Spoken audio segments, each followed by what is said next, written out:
नमस्कार दोस्तों, स्वागत है आपका मेरे चैनल रिया स्टोरी डायरी में। शादी एक ऐसा बंधन है जो सिर्फ दो लोगों को ही नहीं, दो परिवारों को भी जोड़ता है।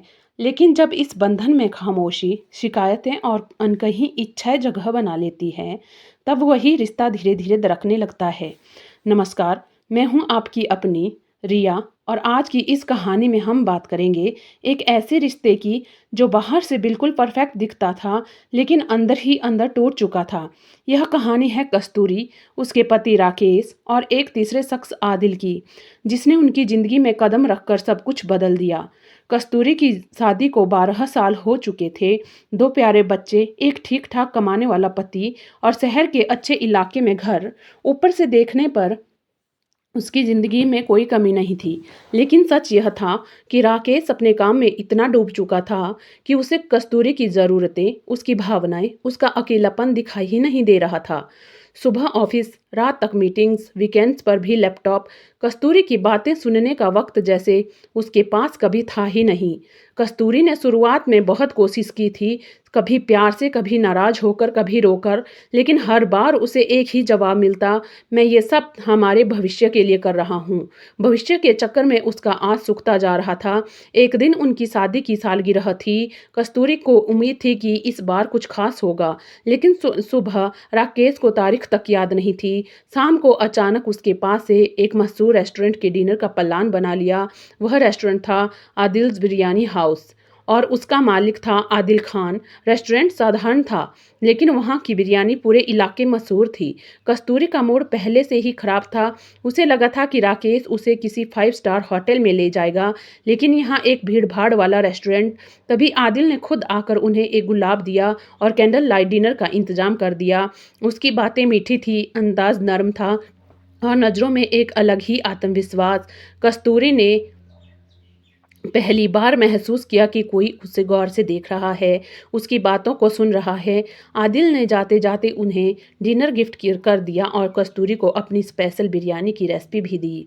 उस रात घर लौटते वक्त कस्तूरी के चेहरे पर मुस्कान थी, लेकिन वह मुस्कान राकेश के लिए नहीं थी। इसके बाद आदिल कभी कभी मैसेज करने लगा, कैसी हैं आप, आज आपकी याद आ गई। धीरे धीरे बातों का सिलसिला बढ़ा। कस्तूरी को लगने लगा कि उसे वह ध्यान मिल रहा है जिसकी वह बरसों से भूखी थी। एक दिन आदिल खुद बिरयानी लेकर उसके घर आ गया।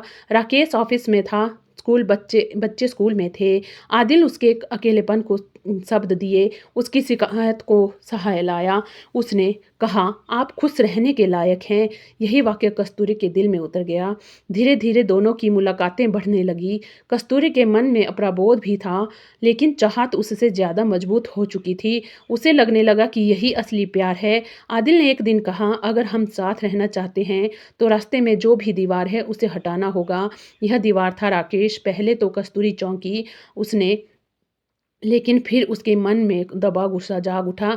राकेश ने मुझे कभी समझा ही नहीं, वह खुद से कहती। आदिल ने एक दिन उसे एक छोटी सी शीशी दी और कहा, बस 2 बूंद काफ़ी है। यह फैसला आसान नहीं था, लेकिन अंधे इश्क में से उसे अंधा कर दिया था। बच्चों को कुछ दिनों के लिए नाना नानी के घर भेज दिया गया।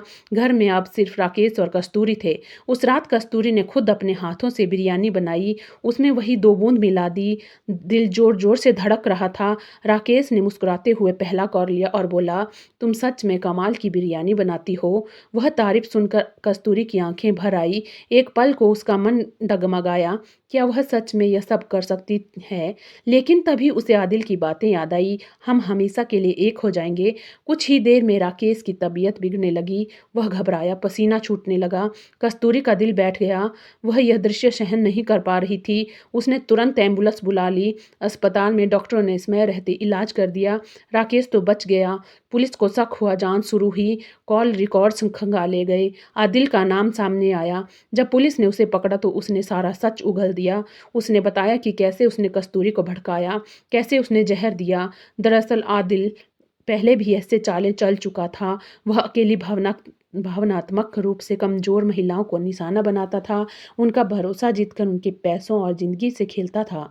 कस्तूरी उसके जाल में फँस चुकी थी। अब राकेश को सच पता चल चल चुका था, तो उसका दिल टूट गया था।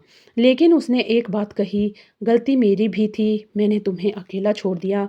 कस्तूरी फूट-फूट कर रो पड़ी। उसे समझ आ गया था कि इश्क और आकर्षण में फ़र्क होता है। जिस प्यार की तलाश में वह बाहर कर बहक रही थी, वह शायद संवाद से घर में ही मिल सकता था। आदिल जेल चला गया, कस्तूरी पर भी केस चला, लेकिन राकेश के बयान ने कहा कि वह मानसिक दबाव में थी। कोर्ट ने उसे सज़ा तो दी, लेकिन सुधार के लिए मौका भी। कहानी यहीं ख़त्म नहीं होती। कुछ साल बाद कस्तूरी और राकेश की काउंसिल ली गई। अपने रिश्ते को फिर से समझा। जख्म गहरे थे, लेकिन पछतावे ने उन्हें सिखा दिया था कि रिश्ते ध्यान और समय मांगते हैं। दोस्तों, शादी सिर्फ कस्में खाने से नहीं चलती, उसे निभाने के लिए संवाद, समझ और समय देना पड़ता है, वरना एक छोटी सी दरार भी कभी कभी पूरे घर को गिरा देती है। यह थी आज की कहानी, एक ऐसे इश्क की जिसने एक परिवार को बर्बादी के कगार पर ला खड़ा किया। सोचिए, अगर कस्तूरी ने एक पल ठहर कर बात की होती, तो अगर राकेश ने एक बार उसकी खामोशी को पढ़ लिया होता, तो शायद यह कहानी अलग होती। क्योंकि याद रखिए, इश्क अगर समझदारी के साथ हो तो ज़िंदगी संवार देता है, और अगर अंधेपन में हो तो सब कुछ तबाह कर देता है। धन्यवाद दोस्तों। अगर कहानी पसंद आई हो तो वीडियो को लाइक शेयर करें। अगर चैनल पर पहली बार आएँ तो चैनल को सब्सक्राइब करें।